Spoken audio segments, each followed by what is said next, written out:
এবং পুরা বাংলাদেশে ফুল সেলস টিম, এটা যেন মেরিনার্সের মানে একটা বডির মতো হয়, একটা দেহর মতো হয়।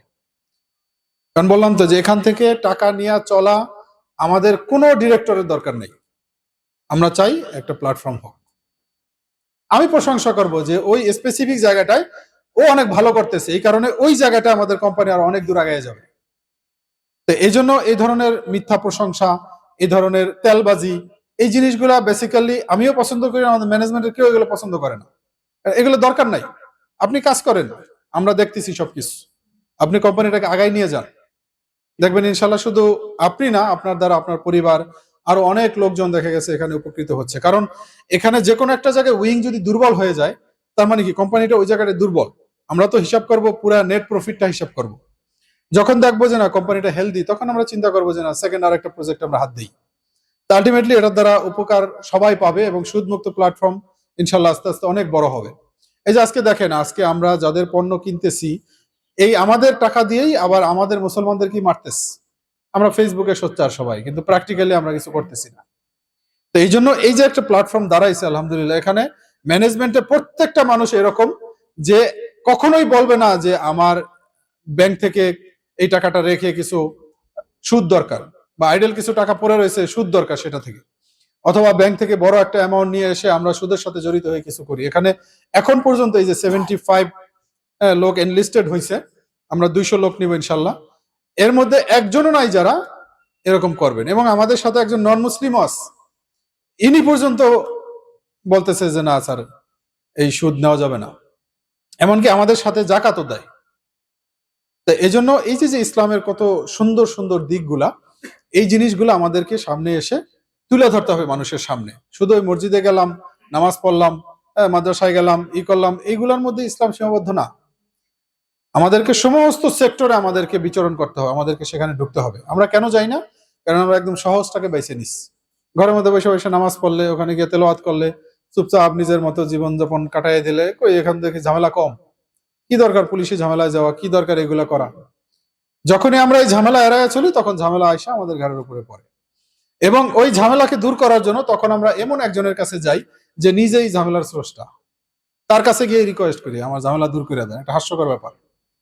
এই জন্য ঝামেলা আমাদের নিতে হবে, জোর করে হলেও নিতে হবে। পুরুষ মানুষের এই ঝামেলা দিয়েই আল্লাহ তাআলা দুনিয়াতে পাঠাইছে। এটাকেই চ্যালেঞ্জ হিসেবে নিতে হবে এবং এনজয় করতে হবে। এই ঝামেলা আসছে, এটাকে এনজয় করতে হবে। হ্যাঁ, আমি পুরুষ, আমার সৃষ্টির যেই একটা উদ্দেশ্য সেটা এখন ঠিক আছে, ঝামেলা নিতে হবে। তা না হলে ঝামেলা আপনাকে ধরবেই। তো এই জন্য এটাকে আপনারা নিজেদের মনে করে দাঁড় করান। আর পাশাপাশি আমাদের সবচেয়ে বড় শক্তিটা কি? আমাদের সবচেয়ে বড় শক্তি হলো আল্লাহ তাআলার উপর ভরসা, আল্লাহ তাআলার উপর বিশ্বাস, এবং আল্লাহ তাআলার মতো একজন সৃষ্টিকর্তা আমাদের আছে। এটাই আমাদের শক্তি। টাকা পয়সা ইনভেস্ট এগুলো আসলে কিছুই না। এগুলা মানে যারা মনে করে যে ব্যবসা করতে টাকা লাগে, এটা আসলে একটা ভুল ধারণা। অনেকে বলবে যে স্যার কি বলেন, সারা জীবন শুনছি ব্যবসা করতে টাকা লাগে। এটা কমপ্লিটলি একটা ভুল ধারণা। যদি ব্যবসা করতে টাকা প্রয়োজন হয়, এটা আপনার আল্লাহ তাআলার উপর বিশ্বাসের কারণে আল্লাহ ব্যবস্থা করে দিবেন। এটা আপনার যে টাকার পিছনে দৌড়াইতে হবে এরকম কোনো হাদিস কোরআনে নাই।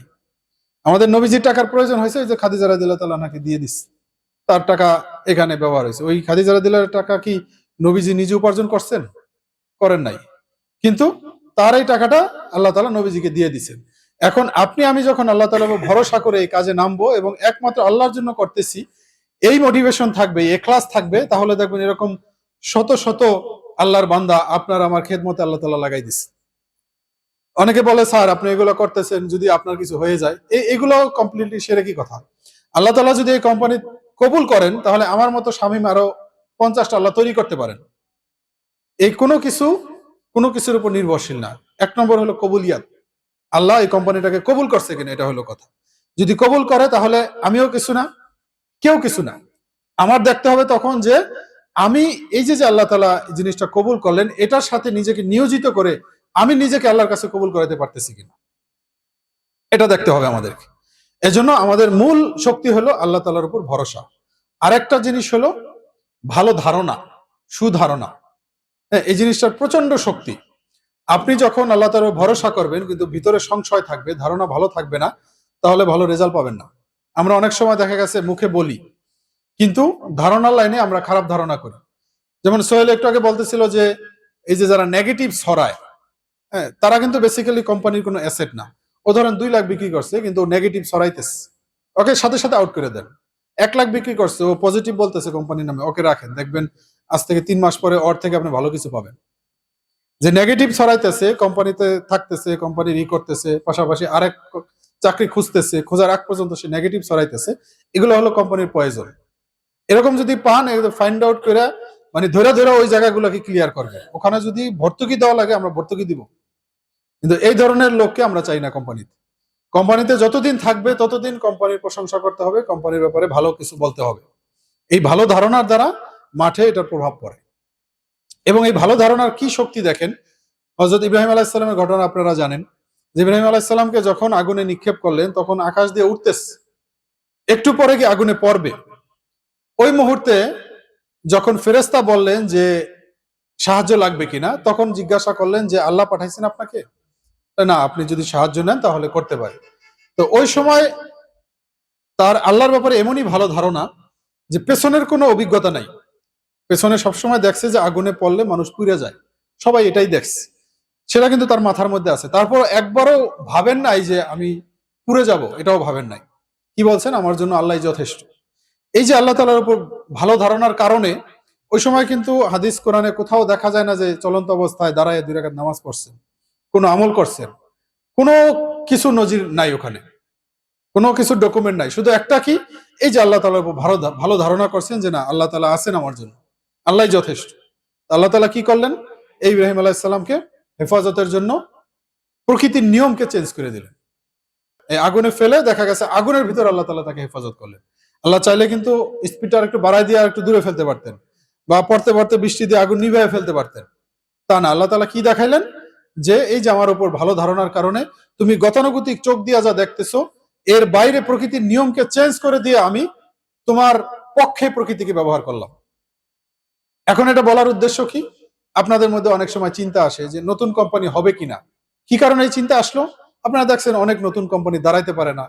এই যে পূর্ব অভিজ্ঞতা আপনার ভিতরে এমন একটা জিনিস তৈরি করলো, একটা বাধা তৈরি করলো, আপনি আল্লাহর কাছে যে দোয়া করবেন ইব্রাহিম আলাইহিস সালামের মতো, সেই শক্তিটা আর পাবেন না তখন। তার মানে কি করতে হবে, যে নতুন হোক আর যাই হোক আল্লাহ আছে আমার সাথে, আমরা আল্লাহ তাআলা সাহায্য নিয়ে আগাবো। এই নতুন হইলেও আল্লাহ তাআলা চাইলে আমরা উঠে যাব। এই যে যে ভালো ধারণাটা, এই ধারণায় দেখবেন আল্লাহ তাআলার পক্ষ থেকে সাহায্য আসতেছে। এবং এই ধারণার কারণে দেখবেন ওই দোকানদারের কাছে গেলে তখন দোকানদারকে আপনার ভালো লাগবে, তখন মনে হবে যে না, এই দোকানদারের হাতে ক্ষমতা নাই, আল্লাহ তাআলা চাইলে, এই যে ফেরাউনের অন্তর আল্লাহ চেঞ্জ করে দিছে না, এই দোকানদারের অন্তর তো আল্লাহর হাতেই। এই জন্য দোকানদারের দিল চেঞ্জ হয়ে যাবে, দেখবেন আপনি অর্ডার দিতেছে। এই জন্য প্রত্যেকটা জায়গায় হলো সম্পর্ক হইতে হবে আল্লাহর সাথে, আল্লাহকে দিয়ে করাইতে হবে, আল্লাহর কাছে এমন ভাবে পেশ করতে হবে যে আল্লাহ যেন করে দেয়। এর দ্বারা হবে আপনি মালও বিক্রি করতে পারবেন, আবার সাথে সাথে দেখবেন যে না, আল্লাহ তাআলা তো আছেন, আল্লাহকে ডাকলে তো আল্লাহ সাড়া দেন।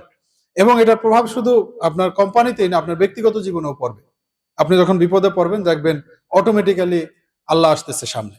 এবং মূল উদ্দেশ্য আমাদের এটা, ব্যবসা বাণিজ্য যত কিছু বলেন, এই যে বিপদ আপদের মূল উদ্দেশ্য হলো এটা, যে আমরা আল্লাহর দিকে কতটুকু ধাবিত হইলাম। তো এই জিনিসটা আপনারা মাথায় রেখে ইনশাল্লাহ কাজ করবেন। আর ইনশাল্লাহ আমি বাংলাদেশটা ট্যুর করার পরে, এরপর আমার ইচ্ছা আছে যে আপনাদের সবাইকে নিয়ে একসময় মিটিং করব, এবং পুরা বাংলাদেশে ফুল সেলস টিম, এটা যেন মেরিনার্সের মানে একটা বডির মতো হয়, একটা দেহর মতো হয়। প্রত্যেকের প্রতি প্রত্যেকের এরকম রেসপেক্ট থাকবে, প্রত্যেকে প্রত্যেকের সাথে একটা সুন্দর কম্পিটিশন করবে। হ্যাঁ, একটা যে এখানে বেশি সেলস হয়েছে, ঠিক আছে আমি আগামীবার এই জায়গায় আমি বেশি সেলস করব, এরকম একটা কম্পিটিশন থাকবে। হ্যাঁ, প্রত্যেকেই এমন ভাবেই করবেন যে না, এটা আমাদের কোম্পানি, সুদমুক্ত কোম্পানি, আমরা নিজের হাতে গড়ে তুলছি, আপনারা এটা নিয়ে সারা জীবন থাকেন, আমরা কিচ্ছু বলবো না, আপনারা চলেন এই কোম্পানি নিয়ে। আপনারা বলেন যে স্যার সেল করে দিছি, এখন বেতন বাড়াই দেন। কোন কোম্পানি, আমি তো শুধু বললাম যে কোন কোম্পানির ডিএসএম, কোন কোম্পানির এসএম, কোন কোম্পানির কোন স্কেল আছে, কিন্তু ওই রিকোয়েস্টটা যেন আপনারা করতে পারেন, ওই একটা পর্যায়ে নিয়ে আসে যে এই কোম্পানির এই এসএম এর এই স্যালারি আছে 2 লাখ টাকা, স্যার আমার 10,000 বাড়াই দিতে হবে, তাহলে আমি মার্কেটে বলতে পারবো এই মেরিনার্সের এসএম এর স্যালারি অন্য সমস্ত কোম্পানির চেয়ে 10,000 টাকা বেশি, এর বিনিময়ে আমি স্যার এই দিব, আপনি নিয়ে আসেন, আমি না দিই তখন বলে। কারণ বললাম তো যে এখান থেকে টাকা নিয়ে চলা আমাদের কোনো ডিরেক্টরের দরকার নেই, আমরা চাই একটা প্ল্যাটফর্ম হোক।